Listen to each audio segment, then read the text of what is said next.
George Washington is probably the most famous Mason in the world. The George Washington Masonic Memorial is entirely dedicated to the idea of Washington as a Freemason. Now, we do know that Washington participated in the laying of the cornerstone of the United States Capitol as a Masonic ceremony, and he wore his regalia as a Master Mason. And he laid the cornerstone and performed the ceremony of laying the cornerstone. Washington's participation in the event was recorded by the newspaper of the time, the Columbian Mirror, which can still be obtained through the Library of Congress. Laying the cornerstones of buildings which serve mankind is one of the world's most ancient customs.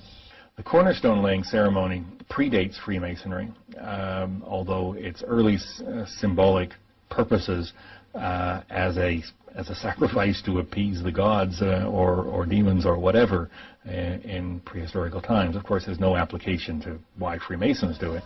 The corn, wine, and oil that we use for this are also ancient symbols.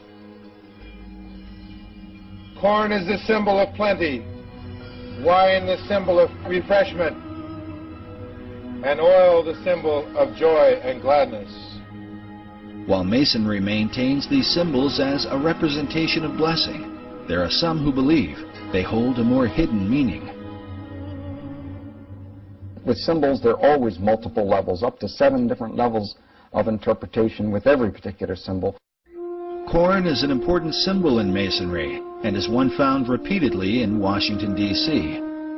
But what sort of hidden meaning could apply to corn?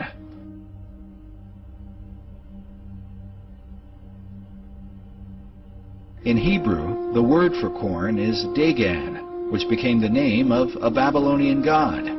Some believe this same god was adopted by the Phoenicians under the name Dagon. While Dagon was often worshipped as the fish god, he was also the god of corn. His son was known as Baal, who was often called the son of Dagon or the son of corn. Now, corn, of course, if we're talking about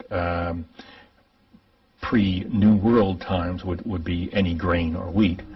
To complicate matters further, in the Old Testament, we find the children of Israel offering corn and wine and oil to Yahweh, the God of the Bible. Yet at some point, God's anger was kindled against them for turning the sacrifice into idolatry. In the book of Hosea, God says of Israel, "She did not know that I gave her the corn and wine and oil, which they prepared for Baal." Notice again this Phoenician version of Baal, as a bearded man with strong features. Could Baal have been the model for the bearded male images that appear throughout Washington, D.C.?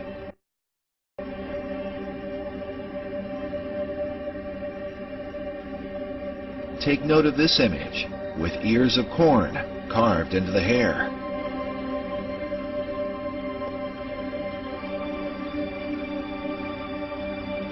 According to legend, Baal was once slain by the god of death and taken into the underworld.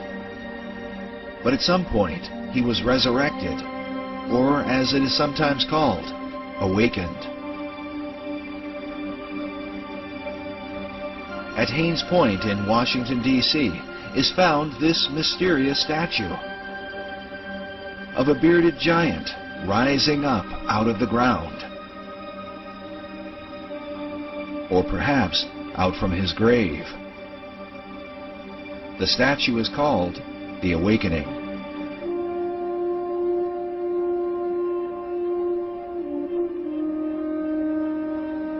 According to the Masonic Encyclopedia, another symbol for resurrection is the Egyptian obelisk, which is the shape of the Washington Monument.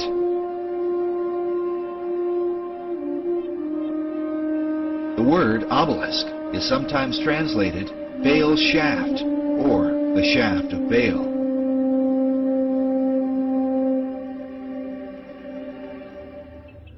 As a result, critics of Masonry argue that Baal, not Yahweh, is the real God to whom Masons perform their ceremony.